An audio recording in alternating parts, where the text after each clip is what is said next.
Amazon Lily na si Tritoma? Sa recent chapter nga ng manga nagkaroon na naman ng diskusyon patungkol sa nanay ni Luffy. At yes, dahil nga yan sa ipinakitang karakter na si Tritoma. Actually una nang naglabasan itong mga speculation na to nung nirelease itong SBS Volume 109. Since dito nga unang inintroduce itong karakter ni Tritoma. Timeline-wise nga masasabi natin sakto naman yung edad ni Tritoma para kay Monkey D. Dragon. Dahil kung 44 years ago nga itong moment in last chapter na nakita natin si Tritoma, we assume base sa itsura niya na nasa 12 years old pa lang siya. So bakit 12 years old? Dahil ito nga yung recorded na edad ng pinakabatang miyembro ng Kuja Pirates. During nga sa unang paglalayan ni Boa Hancock sa Kuja Pirates, sinasabing 12 years old pa lang daw siya nung time na to. So paano naman si Dragon? Bali 11 years old nga nung mga panahon na to si Dragon. Meaning posibleng isang taon lang yung tanda ni Tritoma kay Dragon. So timeline-wise pasok na pasok silang pwedeng maging mag-asawa at maging nanay ni Luffy itong si Tritoma. Kung titignan naman natin yung mga na-link na karakter sa bawat empress ng Amazon Lily, itong si Gloriosa nga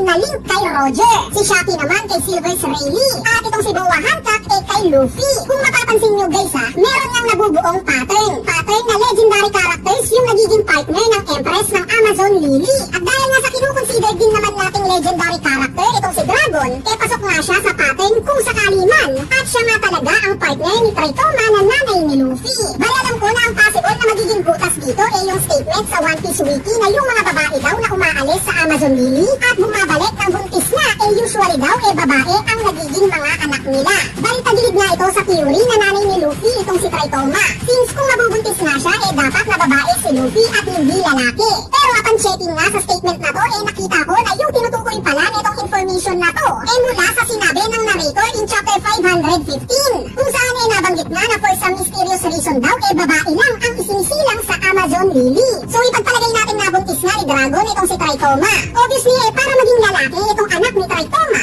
dapat na hindi siya manganak sa Amazon Lily. Dahil as stated nga in-emphasize na yung mga bata lang na isinisilang sa isla na to ang nagiging babae.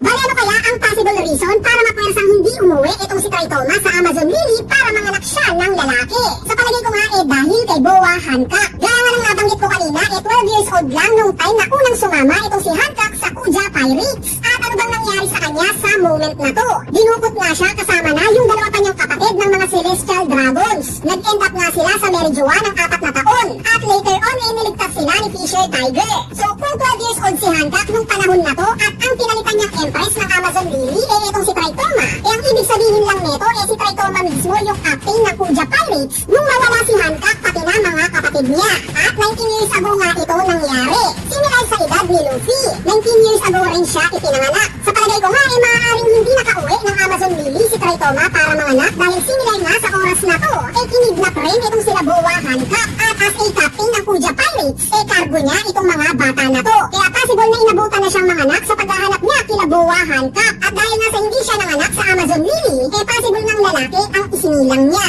si Monkey D. Luffy. At since may batas nga sa Amazon Lily na bawal manirahan ang mga lalaki sa isla na to malamang na ibinigay ni Tritoma itong anak niya kay Dragon. Since siya pa nga rin technically ang leader ng Amazon Lily na ipinasa naman ni Dragon later on sa tatay niya na si Garp dahil as per Dragon niya magiging weakness lang para sa kanya itong anak niya. So this explains kung bakit hindi natin nakita yung nanay ni Luffy sa pag-uumpisa ng kwento ng One Piece. Base nga sa SBS Volume 109 kinumpirma na ni Oda na patay na daw itong si Tritoma. Namatay nga daw siya dahil sa love sickness. Alam naman natin lahat ang rason ng sakit na to. Para nga magamot ang love sickness ng isang empress kinakailangan niyang umalis sa Amazon Lily yung empress na nagtataglay ng ganitong klase ng sakit. Ito nga lang daw ang paraan para hindi ito ikamatay ng taong may sakit neto. Nakita nga natin ginawa yan ni Gloriosa sa pagsali niya sa Rocks Pirates. Umalis nga siya sa Amazon Lily. Later on nga nalaman natin ginawa rin pala ito ni Shaki. Since currently nga buhay pa siya at kasama niya na itong mahal niya na si Silver's Rayleigh. With that being said malamang nagdahil nga sa rason na isang revolutionary army itong si Dragon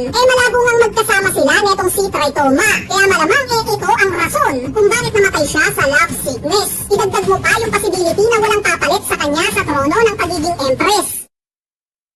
Anyway, kung babalikan nga natin yung Sabudi Archipelago arc nung time na nilabanan ni Kuma itong buong Straw Hat Pirates, bawat miyembro nga ng Straw Hat Pirates pinapunta ni Kuma sa mga napuntahan niya na. Ipinakita nga yan sa flashback niya. Pero itong isa-isang lugar nga na obviously hindi niya pa napupuntahan since bawal nga ang mga lalaki dito na Amazon Lily. Bakit dito niya dinala itong si Luffy? Sa dinami-dami ng lugar, bakit dito pa? Hindi pa naman siya nakakapasok sa lugar na to. Dahil ba yan sa alam niya na dito nang galing yung nanay ni Luffy? So hindi nga malabo itong possibility na to. Since nakita nga natin sa flashback ni Kuma kung gaano siya ka-open kay Dragon na pag-usapan yung anak neto na si Luffy. Hindi kaya at some point sa pagsasama nila Dragon at Kuma, natanong ni Kuma kay Dragon kung sino ang asawa neto, kung sino ang possible na nanay ni Luffy. Kung sinagot nga ito ni Dragon at nireveal niyang Empress ng Amazon Lily yung nanay ni Luffy, it makes sense lang na talagang papaliparin ni Kuma itong si Luffy sa Amazon Lily, diba? Isa pa ngang ebidensya na nanay talaga ni Luffy itong si Traitoma, itong nabanggit ni Buggy sa anime in episode 512. Nung time nga na nalaman ni Buggy yung patungkol sa ginawa ni Luffy mensahe na 3D2Y,